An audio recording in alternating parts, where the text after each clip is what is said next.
आता तुम्ही इथे बघू शकता, इथे सगळी आग लावलेली आहे आणि इथेच आम्ही झाडं लावली आहेत। हे बघा, हे झाड थोडंसं आगीने थोडंसं हे झालंय।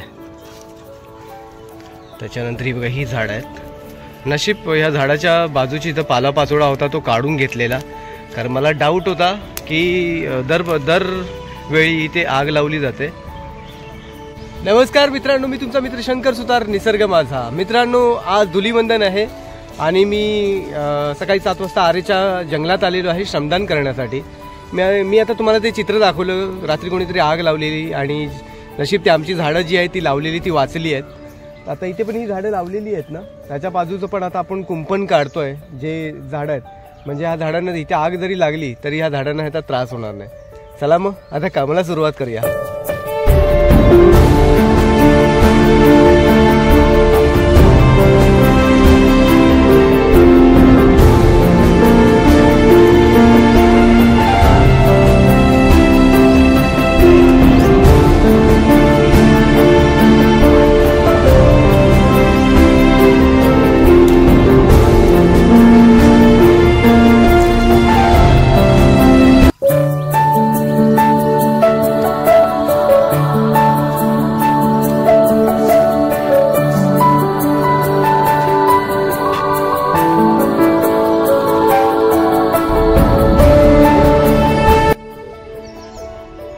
कोणीतरी सांगितलेलंच आहे की माणूस मोत्यांच्या हाराने शोभून दिसत नाही, तर घामांच्या धारांनी शोभून दिसतो, पण ते परिश्रम पाहिजे। वगैरे घाम येतोय पद्धतशीर, पण मस्त वाटतंय, कारण की वातावरणात थंडावा पण आहे आणि तो चेहऱ्यावरती थंडावा पण येतो आहे। आणि आता हे दिसतंय तुम्हाला, हे सगळं आजूबाजूचं जे आहे ते संपूर्ण काढून टाकतोय, ज्याच्यामुळे आग लावणारे, जेव्हा आग लावली जाते जंगलामध्ये, आम्ही नसतो तेव्हा जंगलात आग लागलेली असते, तेव्हा ही चांगली मोठी झालेली झाडं जी आहे ती जळून खाक होतात। तर आता सुट्टी आहे आणि सुट्टी म्हटलं तर मी आरेच्या जंगलात असतो श्रमदान करण्यासाठी। तर ही जेवढी पण झाडं लावलेली आहेत त्या झाडाच्या बाजूचं जे जंगल आहे, पालापाचोळा, तो साईडला करतोय आणि व्यवस्थितपणे माती हे करून झाडाला व्यवस्थित झाडाची डागडुजी करतोय, जेणेकरून हे झाड आणखीन मोठं व्हावं, भविष्यात सगळ्यांना ऑक्सिजन, थंड हवा, सावली, या सगळ्या गोष्टी मिळायला पाहिजे। तुम्ही पण सकारात्मक विचार करा।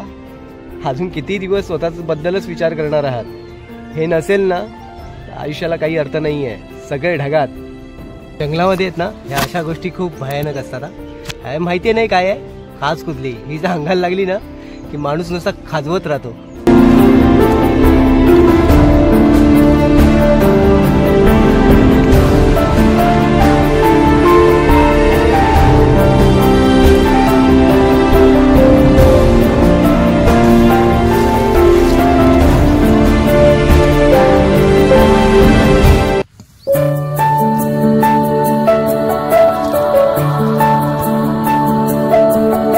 अशा पद्धतीने आपलं काम झालेलं आहे। तुम्ही बघू शकता, झाडाजवळची जेवढे पण जंगल होतं ते आपण बाजूला केलं।